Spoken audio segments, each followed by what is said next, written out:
36. Actually, it's Cool Nerd TV here. And, I just made a video saying, I didn't have an internet connection. And somehow, somewhere, I have an internet connection. So I'm still in someone's Wi-Fi. So thank you for whoever I'm still on Wi-Fi from at the moment.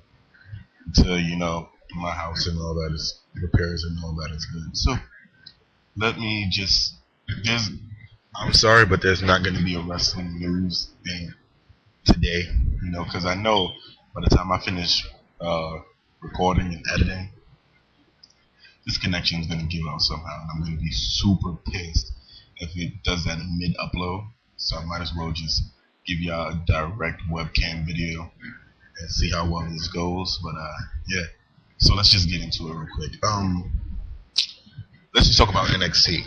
I watched it on my phone before I got the internet connection, and that show was really, really good. The show really shocked me. It was like the first time we see two girls in one cup. Something nice is gonna happen, but it's lesbians at the beginning, so it starts off awesome. But we just hope it doesn't end with shit. Maybe that wasn't the greatest comparison NXT two girls one cup, but this is my show and I say what I want. The show showcased basically almost all the rookies besides I think like three, which I really didn't mind. Basically start off with which will seem like this is not a real reality TV show.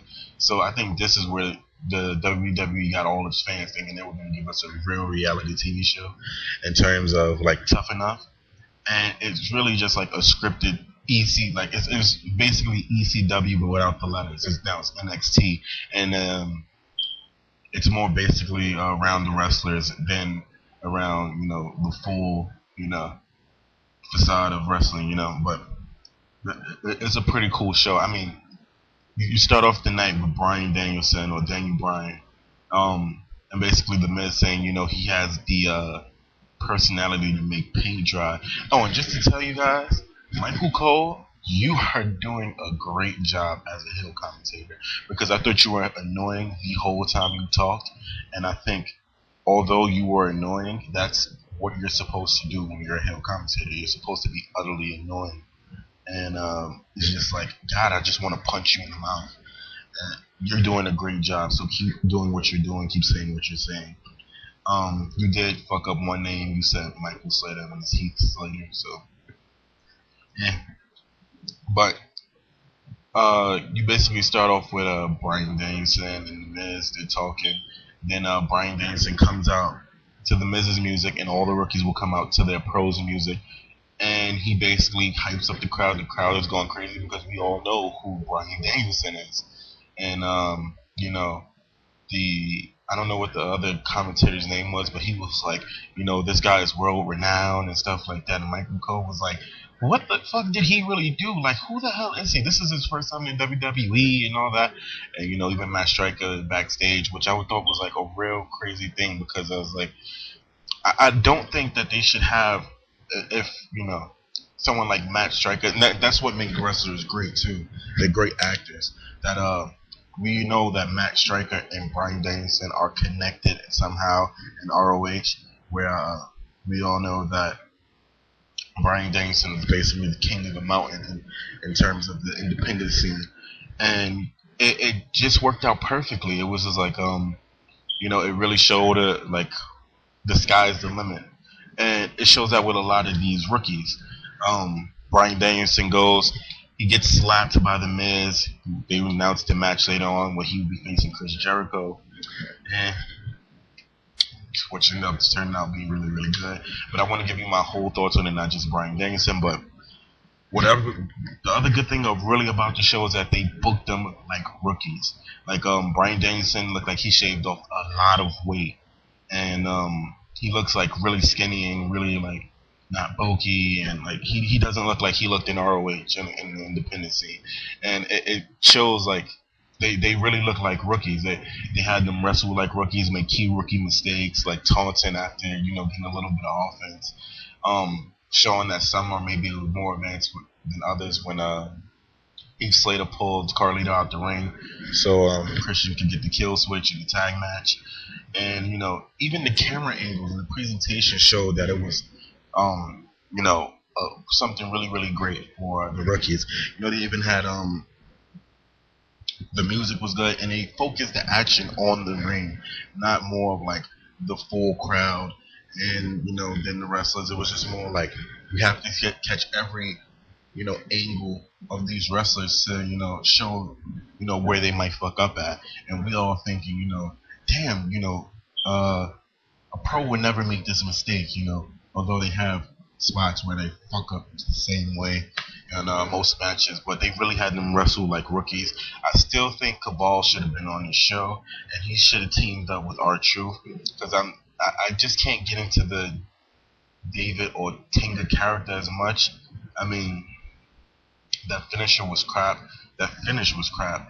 But I think this all leads to a grand storyline. And when this show breaks out and, everyone finally made it out of, the next generation or whatever, it should sound so much like Star Trek.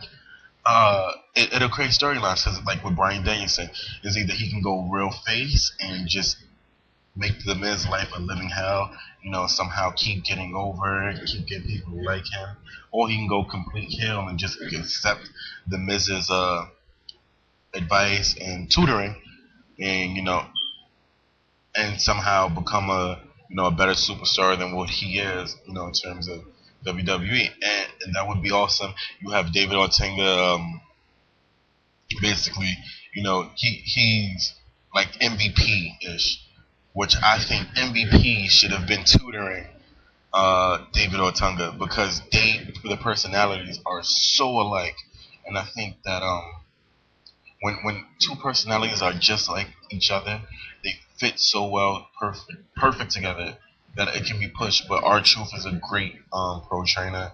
He gave him a grand entrance and stuff like that. The guy that's with CM Punk, they just left him after he lost the match to David Ortega. So there's either two ways he can go. He can go straight edge, or somehow he can just fight the straight edge society, and somehow later on, after they build him up with this show and build him up on SmackDown with this show, damn, like he can be the person to beat CM Punk and free Gallo and Serena from the straight edge society.